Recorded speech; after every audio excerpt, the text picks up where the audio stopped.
നല്ല റിലേഷൻഷിപ്പ് വേണമെന്ന് ആഗ്രഹിക്കുന്ന എല്ലാ പെൺകുട്ടികളും അത്യാവശ്യമായി അറിഞ്ഞിരിക്കേണ്ട ഒരു കാര്യമാണ് പറയാൻ പോകുന്നത്. അതേപോലെ ആൺകുട്ടികൾക്ക് അവൻ്റെ സ്നേഹം വരുന്നത് ലസ്റ്റിൽ നിന്നാണോ അതോ അവൻ്റെ ഉള്ളിലുള്ള ഇൻസെക്യൂരിറ്റീസിൽ നിന്നാണോ എന്ന് സ്വയം മനസ്സിലാക്കാൻ സാധിക്കും ഈ ഒരു വീഡിയോ കണ്ടു കഴിഞ്ഞാൽ.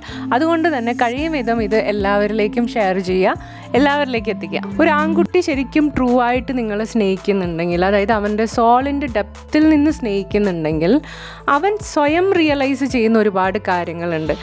അതുമാത്രമല്ല, അവനോട് ചോദിക്കുന്ന ചില കാര്യങ്ങളുണ്ട്. അവൻ നിങ്ങളെ കാണുമ്പോൾ സബ് കോൺഷ്യസ്ലി അവൻ്റെ ഉള്ളിലുണ്ടാവുന്ന ഒരു ചോദ്യം, എങ്ങനെ ഞാൻ ഈ പെൺകുട്ടീൻ്റെ എസൻസിനെ സെർവ് ചെയ്യാം, ഞാൻ എന്തൊക്കെയാണ് അവൾക്ക് കൊടുക്കേണ്ടത് അല്ലെങ്കിൽ പ്രൊവൈഡ് ചെയ്യേണ്ടത് to make her feel safe. അതേപോലെ തന്നെ അവളുടെ ഉള്ളിലുള്ള ആ ഒരു ഇന്നർ ചൈൽഡിനെ അല്ലെങ്കിൽ ആ ഒരു പ്ലേഫുൾനെസ്സിനെ വന്നിട്ട് എങ്ങനെ പ്രൊട്ടക്റ്റ് ചെയ്യാം, സോ ദാറ്റ് വളരെ ഫ്രീ ആയിട്ടും ലൈവ്ലി ആയിട്ടും ഈ ഒരു ലോകത്തിൽ അവളെ കൊണ്ട് ജീവിക്കാൻ പറ്റും. എങ്ങനെ അവളുടെ ഉള്ളിലുള്ള ഗോഡസിനെ സെർവ് ചെയ്യാം, ഇതൊക്കെ ആയിരിക്കും യഥാർത്ഥത്തിൽ നിങ്ങളെ സ്നേഹിക്കുന്ന ആൺകുട്ടികളുടെ ഉള്ളിലുള്ള ചിന്ത. ആൻഡ് ഈ ഒരു പ്രോസസ്സിൽ അവരെ തന്നെ ചേഞ്ച് ചെയ്യാനും തയ്യാറാവും. അതുമാത്രമല്ല, അവൻ സ്വയം റിയലൈസ് ചെയ്യും അവൻ്റെ നേച്ചർ എന്ന് പറയുന്നത് തന്നെ ഗിവിങ് ആണ്, സെർവിങ് ആണ്, പ്രൊവൈഡിങ് ആണ് എന്ന്. ആൻഡ് അവൾക്ക് വേണ്ടിയിട്ട് ഹി ലവ് ടു പ്രൊവൈഡ്.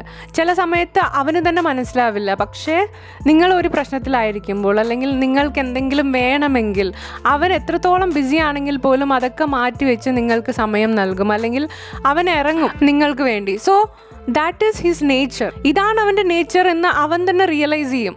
ഇനി ഒരു ആൺകുട്ടി നിങ്ങളെ സ്നേഹിക്കുന്നത് നിങ്ങൾ എങ്ങനെ ആ ഒരു ആൺകുട്ടീനെ ഫീൽ ചെയ്യിപ്പിക്കുന്നു എന്നതിന് അടിസ്ഥാനമായാണെങ്കിൽ അവനോട് ചോദിക്കുന്ന ക്വസ്റ്റ്യൻ, എന്താണ് ഈ പെൺകുട്ടിയിൽ നിന്ന് എനിക്ക് കിട്ടുക?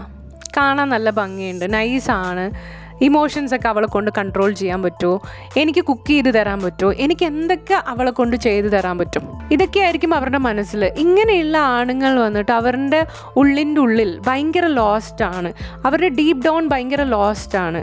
അവൻ്റെ ട്രൂ എസൻസിലല്ല. അവൻ്റെ ഫുൾഫിൽമെൻറ്റ് എന്ന് പറയുന്നത് അവന് കിട്ടുന്നതിലാണ് എന്നാണ് അവൻ കരുതുന്നത്. ഓക്കെ, അപ്പോൾ അവന് വേണ്ടത് ഒരു സക്സസ് ട്രോഫിയാണ്, പക്ഷെ അതും ഒരു ഇല്യൂഷനാണ്. കാരണം അവനെ ഫുള്ളായിട്ട് ഓഫർ ചെയ്യാൻ കഴിയുന്നില്ല. സോ അങ്ങനെയുള്ള ആണുങ്ങൾ നിങ്ങളെ കൺഫ്യൂസ് ചെയ്യും, നിങ്ങൾക്ക് ക്ലാരിറ്റി തരില്ല, നിങ്ങൾക്ക് മിക്സഡ് സിഗ്നൽസ് ആയിരിക്കും തരിക. സോ പെൺകുട്ടികൾ ആൺകുട്ടികൾ ഒബ്സർവ് ചെയ്യുക. നിങ്ങൾ ഡേറ്റ് ചെയ്യുമ്പോഴോ അല്ലെങ്കിൽ നിങ്ങൾക്കൊരു ടുഗദർനെസ് ആവശ്യമുണ്ടെങ്കിലോ ആദ്യം നിങ്ങൾ അവരെ ഒബ്സർവ് ചെയ്യുക. നിങ്ങളുടെ റൈറ്റ് വൈബ്രേഷനിലാണെങ്കിൽ നിങ്ങൾക്ക് ഈസി ആയിട്ട് ഡിഫറൻസ് മനസ്സിലാക്കാൻ സാധിക്കും അവൻ വൈബ്രേഷൻ ഓഫ് ഗിവിങ്ങിലാണോ അതോ ടേക്കിങ്ങിലാണോ എന്ന്. സോ ഭംഗി കണ്ടിട്ടും പഞ്ചാര വാക്കുകൾ കേട്ടിട്ടും വീഴാൻ നിൽക്കണ്ട.